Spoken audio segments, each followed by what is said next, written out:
وَاتْلُ عَلَيْهِمْ نَبَأَ الَّذِي آتَيْنَاهُ آيَاتِنَا، ان کو پڑھ کر سنائیے اس شخص کا حال جسے ہم نے وارث بنایا تھا، اپنی آیات کا علم عطا فرمایا تھا۔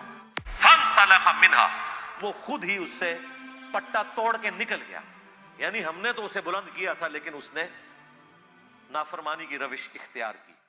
أَتْبَعَهُ الشَّيْطَانُ، تب اس کے پیچھے لگ گیا شیطان، فَكَانَ مِنَ الْغَاوِينَ، تو وہ بھی گمراہوں میں شامل ہو۔ آپ نے اس نے آتینہ آیاتنا کا ترجمہ کیا ہے وارث بنایا تھا ہم نے اسے، کیونکہ یہ علماء کو ٹارگٹ کرنا چاہتا ہے نا، تو اس کے لیے اس نے آیت کے لفظ کو ہی تبدیل کر دیا۔ جو اسکین میں نے لگایا ہے وہ قرآن کی آیت بھی آپ پڑھ سکتے ہیں، ایک ایک لفظ کا ترجمہ بھی پڑھ سکتے ہیں ورڈ ٹو ورڈ، اور نیچے سلیس ترجمہ ہے وہ بھی آپ پڑھ سکتے ہیں۔ اب ذرا پھر سے دیکھیں اس کمبخت کی ترجمے میں پھکی والی بدترین مثال۔ ان کو